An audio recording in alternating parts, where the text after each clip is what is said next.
Now that we've recorded with the expensive stuff, we're going to do a song with Shure SM57s and a Mackie 1604 mixer.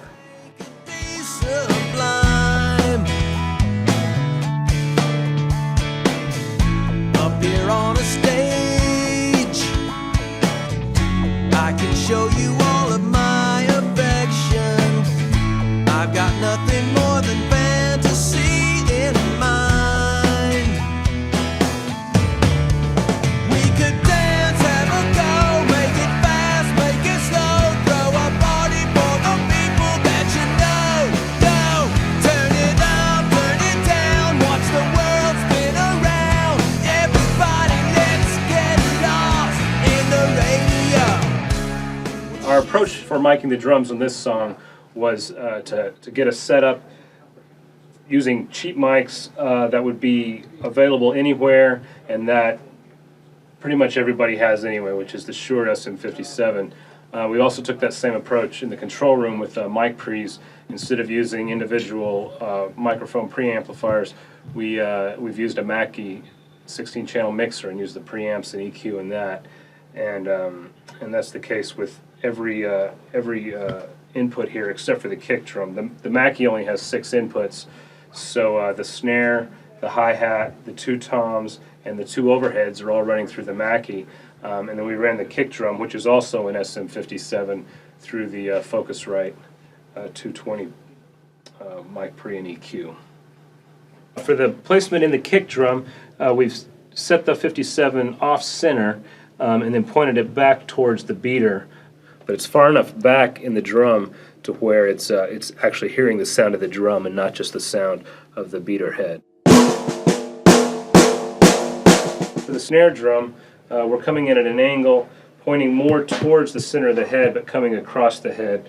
We want to make the snare drum sound as good as possible, but we also want to make sure we're not getting a lot of hi-hat or crash cymbal in the snare drum mic. So this will both do a good job of rejecting those unwanted sounds and picking up the snare drum. I always tell people, you don't think of this as just the snare drum mic. You think of every one of these mics as a drum kit mic, but with a certain emphasis. This is a drum kit mic with an emphasis of the snare drum. This is a drum kit mic with the emphasis of a tom. Don't be afraid if you're hearing other sounds through those mics. You're going to hear bleed because the drum set's one instrument.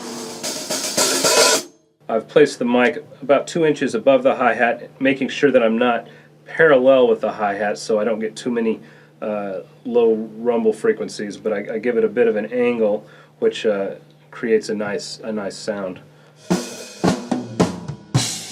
For the toms, we've come in about 1 inch or so from the rim, and then again pointed the mic towards the center of the drum, but not with quite the same angle as with the snare drum. There's a little more downward angle on both of the toms, and this gives a little more bottom and a little fuller sound. For this recording, to show that you can do a complete drum set with 57s, I've put 2 overhead, and I want to analyze each situation differently, but he's using 3 cymbals. So I've placed this one to where it'll cover the ride and the crash pretty evenly, and then this one will cover this crash, and it gets a little bit of the hi-hat too. So they're pretty equally distributed, and then I also listen as I'm getting sounds and try to make sure the snare drum is pretty balanced between the 2. So if I raise or lower the volume of the overheads, it doesn't make the center of the snare drum drift to one side or the other. We used the Mackie 1604 for the drums on this song. It only has 6 microphone preamps in it, so for our 7th mic, which was the kick drum, we used the Focusrite ISA 220. If you plug a 1/4 inch jack just halfway in to the insert, you can use that as a direct out.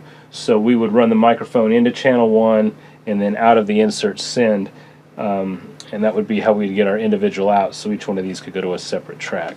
The biggest challenge of using 57s on the entire kit was the kick drum, and we decided to run it through the ISA 220, which has a great EQ, extremely flexible, and a great sounding mic pre. We have a high pass filter set at about 30 or 40 hertz,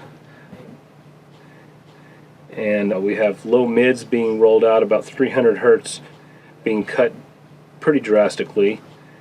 I have a boost at just under 9K, probably 8.5K, and I have a low shelf boost at 56 hertz. To set levels using the Mackie, I would set the fader to unity gain and then use the preamp control to adjust the output. For the snare drum, I turned the preamp all the way down and I was still getting a little bit too much output gain, so I backed the fader off a bit. On the other 5 channels, I was able to leave the fader at unity and make all my adjustments at the preamp.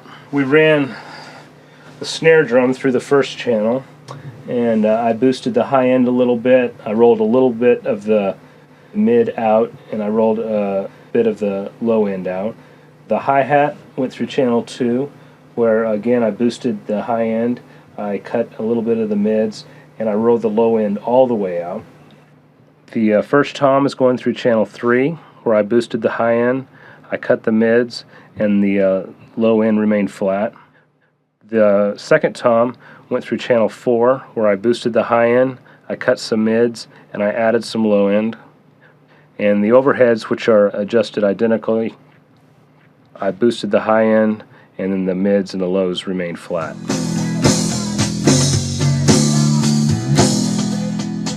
For our bass, we're running through the pendulum audio piece.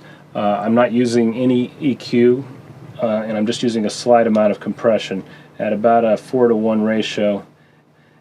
And I'm using the fast mode, which is an extremely fast attack and release time, and possibly the fastest attack and release that I've ever encountered on a tube bass compressor. The pendulum works really well for bass, and that's all I'm doing.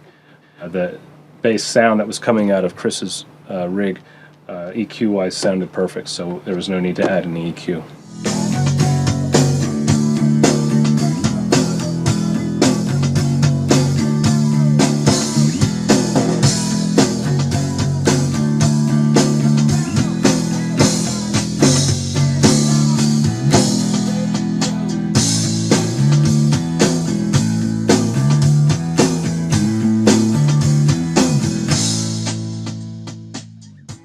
The Shure SM57 is one of the best mics ever made for recording electric guitar. It sounds fantastic. So for less than $100, you can get a great electric guitar sound. I typically like to place the mic about halfway between the center of the cone and the rim, and I'll use a flashlight to see exactly where that is. And then I'll angle the 57 a little towards the rim, and that's a good starting place. A lot of people have different preferences as far as where to start, but that's where I like to start. Now that we've mic'd the cabinet, let's adjust the preamp and EQ. We've got the guitar coming through channel 6 of the Mackie console. I bring the fader up to unity gain, and then start with the preamp all the way down. I had to bring it up about a quarter of a turn to set the proper level, and then after listening, we boosted the high end just a little bit and ended up with the perfect sound.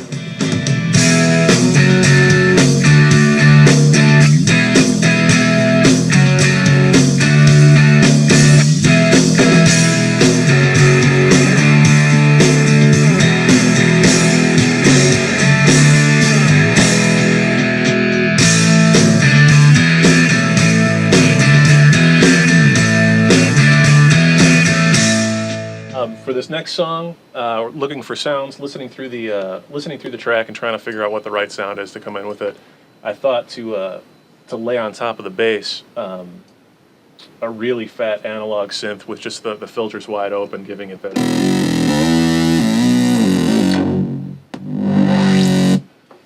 I thought that would add some depth to it.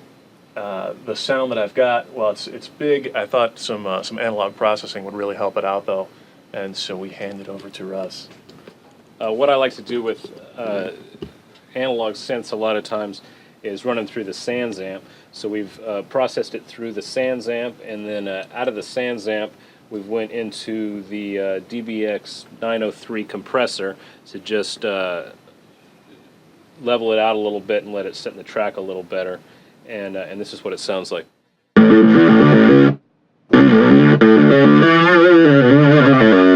It's a dirtier sound, but it has a little more growl to it, and it works better in this track.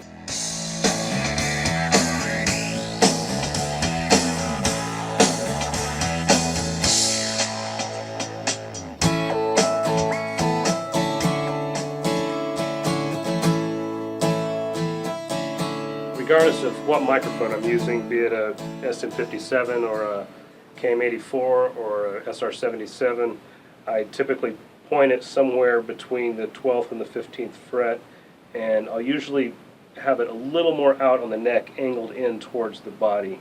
And I almost always use a single mic on acoustic guitar unless the acoustic guitar part makes up the body of the song. If the song is built around the acoustic guitar, then I'll usually put another mic down on the body as well. But if it's just an overdub part that's blending in with the rest of the guitars, I'll use the single mic and place it in that area. And that's always a starting point. Some guitars are different. Some guitars sound better with the mic further out or further up the neck or even more on the body. But that's the place I like to start. On Lost in the Radio, again, we used a 57 on the acoustic guitar, and we ran it through the Mackie. We have the high end boosted, the mid cut, and the low cut. And then we've set the gain to tape by using the preamp and the fader.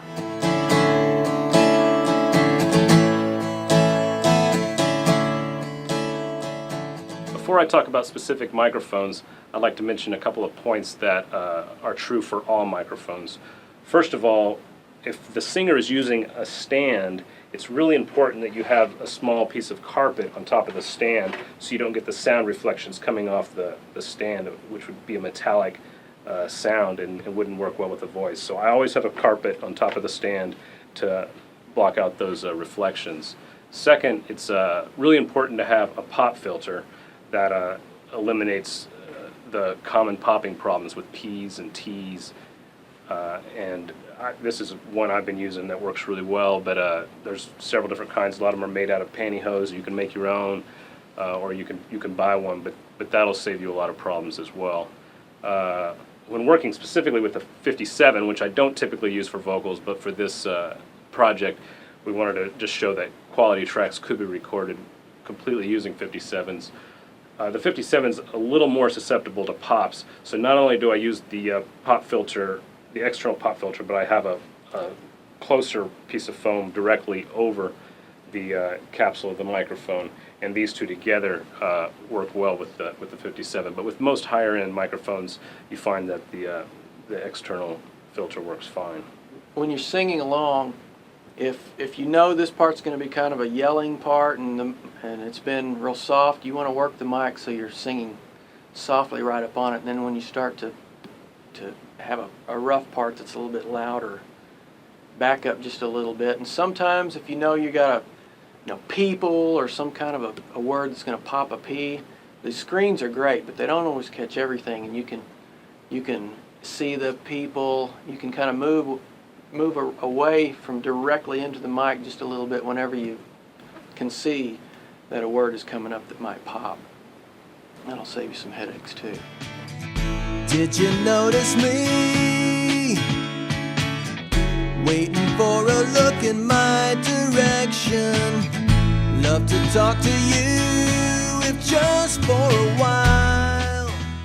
The vocal is being run through the Mackie preamp. I've ended up going with very, very minor EQ, just a very small boost on the mids and a very small boost on the low end, and then the top end is flat.